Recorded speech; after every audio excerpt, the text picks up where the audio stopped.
Hello my friends! If you're new here, my name is Rachel and welcome to the channel, and if you are returning, hi, welcome back. It's so nice to see you again. It is officially December. There is frost in the air, Mariah Carey is being played on a loop in every single department store, and our islands in Animal Crossing are now dusted in snow. This means that it's time to dive into our second island on the channel and my first ever winter themed island. I've never actually played Animal Crossing during the winters. This will be my first time experiencing the game this way, which I think is very exciting. And the island theme that we're delving into is something familiar while also still being something that I've never quite done before, so I am very excited. Now, before I announce the name and the theme of the island, do be sure to leave a like on the video and subscribe if you're not yet subscribed, as I would love to have you as part of our cozy community. Now, let's jump on over to Canva where I have an empty page waiting for us. Here we are with our blank page, so many possibilities, so many options. But before we dive too deep into the actual planning, I do have to say that I am not entirely sure what this theme actually is, or more so what to call it, which might not be very reassuring to hear. But back in September, I actually came across a picture on Pinterest, which I can pop on the screen right here for you.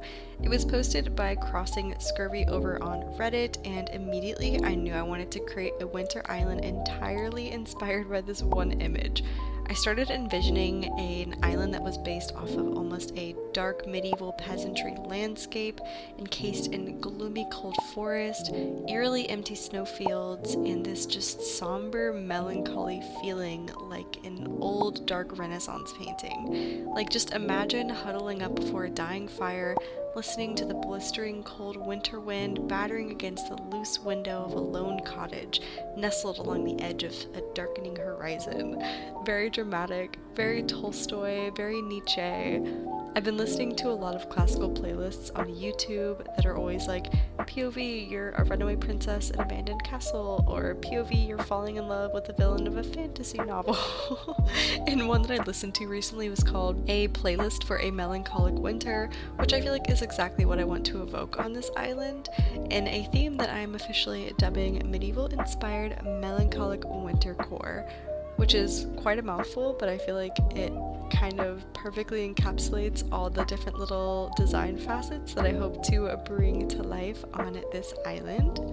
But now that we have established the vibe, allow me to officially introduce you to Bleakmore, our melancholic wintercore island. I have been waiting for so long to finally introduce you guys to this island. I've been planning it for so long, and I just wanted to try and come up with a winter themed island that was different from the usual themes that you'll see. So I tried to deviate away from things like pastels, traditional color schemes, and citycore and cottagecore islands, and instead decided to focus on more of like a Grimm's fairy tale meets medieval serfdom. Maybe that's a little too dark for Animal Crossing, but I wanted to play in more of like an almost Dickensian style with more of a solemn color scheme, but still keeping it somewhat familiar with playing into a vintage design. So starting off, we're going to change up the font for Bleakmore to something that better fits our vibe, something with more of an antique. Starting off, I always choose my background first, as it sets the tone for the entire mood board and gives us a bit of a backdrop to work around. I am editing the original to be a little less saturated and just better fit the gloomy aesthetic that we are going to try and bring together here on this mood board. I'm doing the same thing with the title as well, just to have it fit in a bit better. I'm going through now and placing all of my bigger items like these Polaroid frames that I'm trying to stagger in differing shapes and sizes just to help give some variation to the mood board. This is kind of like the baseline for where all of the design elements can go around on the mood board, so I always like to try and put them first, even if I put the actual inspiration pictures in later. But now I'm just going through and starting with some of the background designs that I'm going to use on the mood board, like this super cute snow design that I used as like just some nice texture going on in the background. I'm going through now and piecing together a little handmade color palette, which is just kind of a bit of a reference for myself to try and figure out what kind of colors I'm going to focus on this island. I definitely knew that I wanted to go with more of a cooler, darker color scheme with the island. I want it to feel like when you first step out of the airport that it's very like foggy and gloomy and just dark. So that's why I decided to gravitate towards these colors.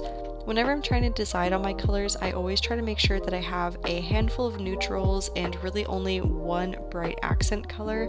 I don't know if I would consider this dark pale green to be bright, but in comparison to the other colors, it's quite a pop. So I usually try to do that just to give myself a little bit of a basis to work off of, but these aren't the only colors I'm going to use, I promise. Now I'm going through and changing up some of the Polaroids to have this more textured design. I loved this little like ripped look that it had. I'm going through and now layering up all of these super cute little winter watercolor designs, and I'm just trying to stagger them to help give some depth to the mood board. I really love these winter trees that I placed in front of one of the Polaroids. I know it looks like it covers a lot of the picture, but I promise when we go through and start adding the actual pictures, it looks so good. I went through there and just kind of tried to edit that little bird design as well, just to try and have it fit a bit better into the mood board. And I'm going through and just adding some little cute animals. Now I know when some other people do the mood boards for their Animal Crossing islands, they usually only stick with Animal Crossing assets, like different items that they want to use, but I try to layer in more designs just because I want to have it kind of have a different feel going on. I already know the types of items I'm going to gravitate towards, so this is more so just an artistic representation of the idea that I have in my head for the island, and I just love all of these pieces coming together. I think it looks so pretty. I'm going through now and using this little tape design to kind of give the effect that these Polaroid pictures are actually sitting on the mood board. I think it just looks super cute, and I'm trying to just add as much texture as I can to this mood board, and I am just loving how everything's coming together. I'm trying to make the title pop a bit more with a little bit of a shadow, and then I found this super beautiful wreath that I wanted to use to kind of frame out the title for the mood board, but the colors were just not meshing well, so I decided to update it to this brown color, and I just absolutely love it. I feel like it kind of plays into some of the darker tones on the mood board. I'm going through now and just pulling out all of these really cute designs that I found. Doesn't matter if they fit or not, I'm just throwing them all on the board because I really like them and they spark joy, and that's all that matters. I love these little bells. They are almost like Dickensian in feeling. I did mention the word Dickensian earlier, which if you aren't sure what Dickensian means, it's basically just a literary term for anything that is reminiscent of a Charles Dickens book. So things like A Christmas Carol or Great Expectations, which is definitely a big inspiration for this island. It basically means that whatever it's resembling is just poor living conditions. Think Victorian England during, like the workhouse days and things like that. So it's obviously a very gloomy thing to think about, but I just wanted to kind of like have this Ebenezer Scrooge type of feeling for the winter island. I'm going through now and adding all of the inspiration pictures. As you can see here, I used those pictures by Crossing Scurvy that are the biggest inspiration behind ℍ𝕝𝕠, and that is kind of it for this mood board. I'm going through now and adding a very scary looking black box that I am actually just using as a way to make the mood board look even moodier, and that is kind of everything.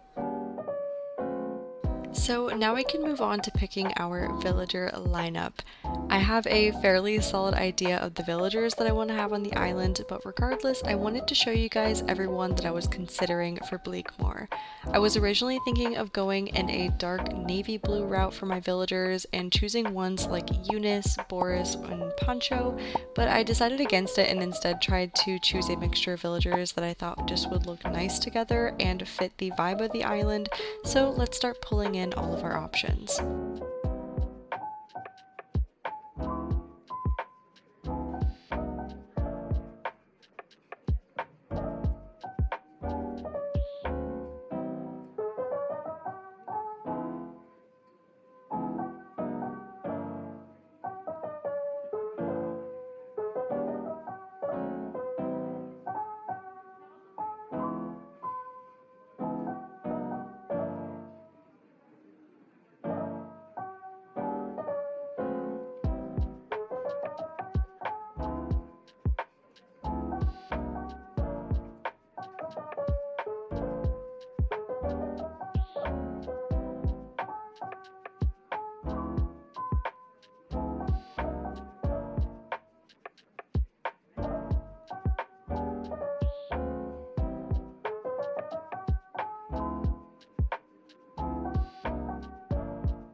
Here is all of the villagers that I have narrowed down my choices to. I tried to keep them in groups based off of personalities, and I also feel like this helps give us a good shuffled look at all of the villagers instead of grouping them together based off of things like color schemes. And yes, I can already read some of the comments now. I have included Lionel, Chops, and Greta, who I know are all such fan favorites in the community. I personally really enjoy Lionel for these more vintage, almost like period drama type of islands, and I just try to not think of the incident. And if you know, you know. As for the other questionable choices I have, I think that Greta is highly underrated and honestly just super cute. I absolutely love her character design, and I love any villager that has a bit more of a mature and older design to them, especially for when you want them to fit into a certain role on an island. As for Chops, however, he's like my underdog in this lineup. I have hated Chops with a fierce passion for as long as I can remember, but with designing these more niche islands, I've started coming around to the villagers that have more questionable designs, and now honestly I love Chops and I want to use him on an island so bad. I think that he would be so cute as like a retired soldier, or in the case of Bleakmore, like a postal worker in the historical village. But I can instantly tell that he is a bit too yellow for the lineup, so Chops will sadly be going. As for the other two smug villagers, I'm making the executive decision to keep both Lionel and Marshall because I have so much inspiration for both of them. If you look at my snooty villager lineup, you can see that I have Olivia, Greta of course, and Pecan. I have to keep Pecan because I feel like her and Marshall living together on an island as siblings is super cute. I've also been waiting so long to have Olivia on an island, so I will be keeping her. And in my second unpopular choice of the day, I'm going to also keep Greta. I honestly think that the mouse villagers are so cute and I want to use them more often. But moving down to my crankies, we have Fang, Dobie, and Wart Jr. I love the idea of having wolf villagers on a bleak and wintry island, so I would love to try and have both Fang and Dobie. Wart Jr. is super cute, but I think I want to save him for a different island theme. Next up, we have our lazy lineup. This is another easy decision. Bones honestly feels a little too city core. I don't quite know how to explain it, so I think that I'm going to pick Anchovy because he seems like he would fit better on the island. He is so stinking cute, so I just have to have him. But as for our jock villagers, I think I'm actually going to X them both out. I would rather have them both on different islands that I have planned in the future, and they feel very saturated in color compared to the other villagers, so I don't think I'm going to go with either of them. With the sisterly villagers, I adore Pashmina. She's one of my favorite sisterlies, as well as Hazel and Deirdre. I think that Deirdre's coloring is honestly just a little too off from the others in our lineup, so I think I'm going to pick Pashmina instead. And lastly, we have our normal villagers. Now I have Fauna, a fan favorite. I also have Daisy and Chevre, who is quite divisive in the community. Chevre is currently living on Bleakmore as my normal autofill, and honestly, she's really cute. Her mouth doesn't quite bother me the way that it does other people, but she kind of seems too fairy core for a gloomy island, so I don't think I am going to keep her. Now I put Daisy in the lineup because of how closely she matches with Marshall's coloring, but I don't think that a dog makes much sense for the island either, which leaves us with Fauna, which I am more than happy with.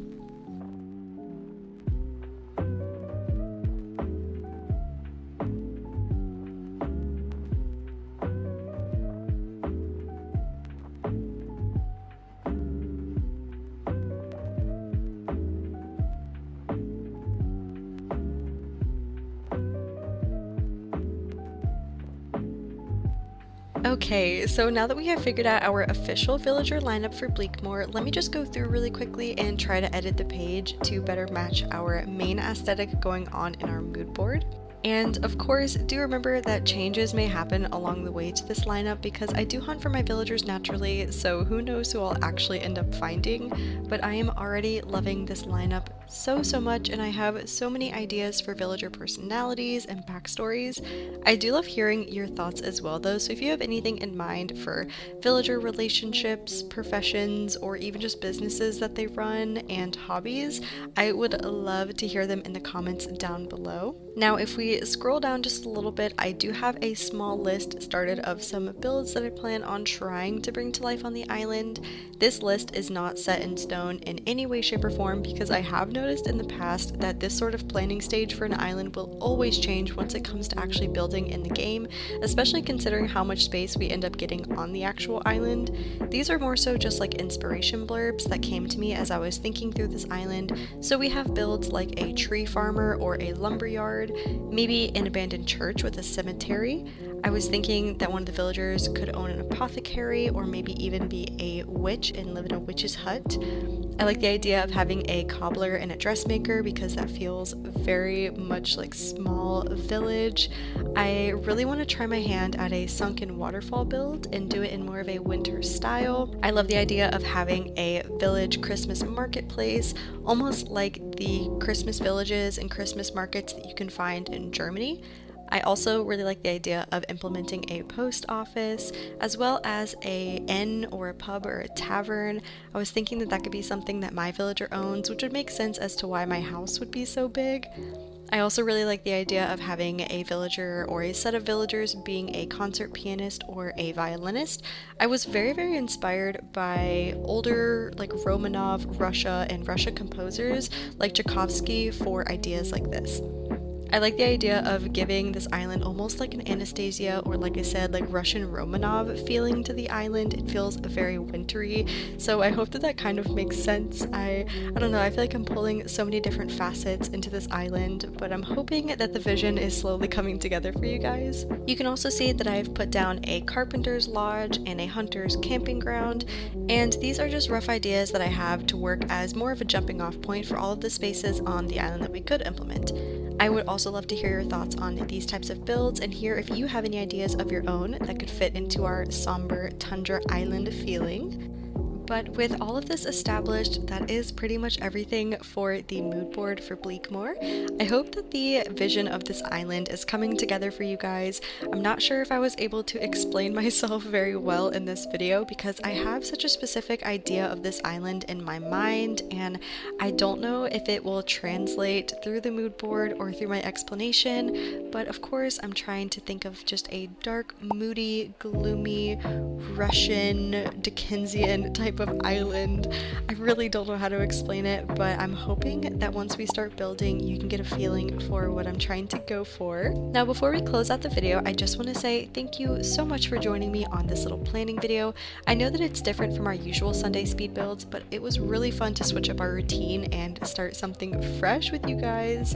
I've been waiting so long to start working on this island and sharing it with you, so I do hope that you're excited for our new theme and what we have planned out today. I am hard at work getting our first speed build done, so do keep an eye out for that video very soon. A quick little life update from me. I have officially moved into a new apartment. My partner and I are still getting settled in, so it may be a little while before things feel normal for me again, but just know that I have a lot of stuff brewing, not only for this week, but for the channel in general. I mentioned in our last video that I had something special planned for our 1,500 subscriber milestone, and while it's not quite ready yet because of the move, just know that there is a special community announcement coming soon to celebrate having reached this milestone, which thank you all so much.